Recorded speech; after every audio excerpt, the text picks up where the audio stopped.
Yes. Baseball's opening night isn't until Saturday, at least in this country. But the Los Angeles Dodgers are already 2 games up after kicking off the regular season in Australia. Their rivals in Sydney, the Arizona Diamondbacks, think they came home with a victory of sorts as well. Sunday morning correspondent Lee Cowan traveled down under. To most Australians, the Victorian-looking Sydney cricket ground is as hallowed as Fenway Park. Redman and Barnes each scored 234. For 160 years, it's hosted some of cricket's biggest names, national heroes, immortalized in bronze to this day.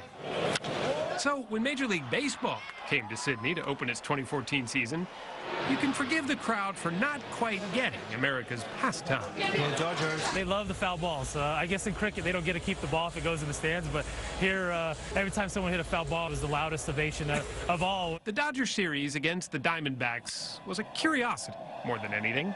What's that? What's that? What's hot?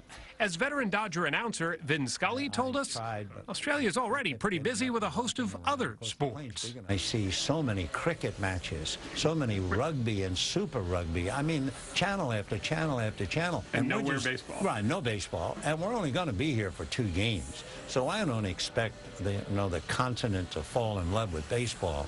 But the league hopes it can change all that by expanding baseball's brand beyond a U.S. market, serving 320 million people, to a global market of more than 9 billion.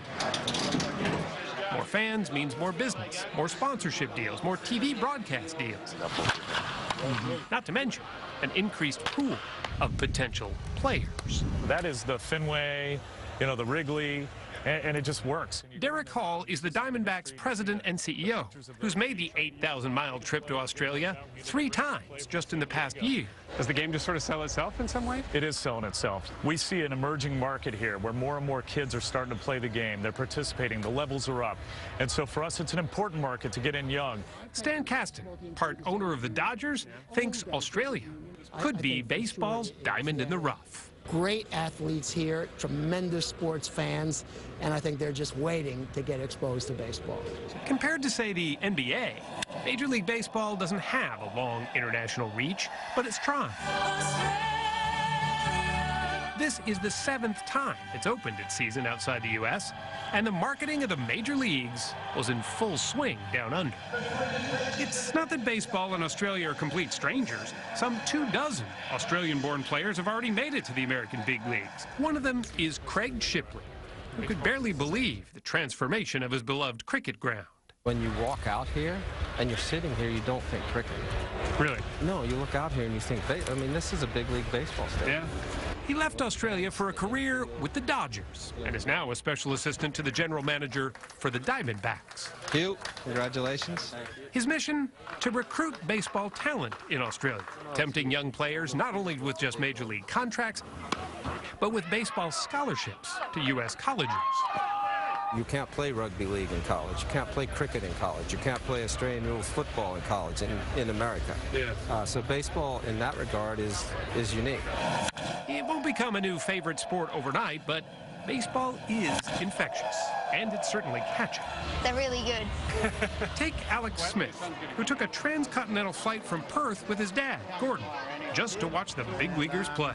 I think it is better than cricket. Because? Because it's over and done within a few hours. Cricket 5 days if you're good, but... There you go. Getting the word baseball mentioned before the word cricket, it's a pretty big deal. What Major League Baseball is counting on is that the love of baseball, passed from father to son, is the same, no matter where you are in the world. For CBS This Morning, I'm Lee Cowan in Sydney, Australia. See, but I think some Australians like the fact those 5-day cricket games, you can get a lot of drinking done in 5 days. So they're going to have to start serving tequila slammers at these baseball games if they want to. Aussies like to drink? Yeah, well, I don't want to have the hate mail from Australians, but yes. But I love baseball. When Roger Goodell was here, he was saying that football's going to London and now baseball going to Australia. And the NBA has a huge international reach. That's right. I like it when our games go overseas and people like us. It's a great form of stuff to play.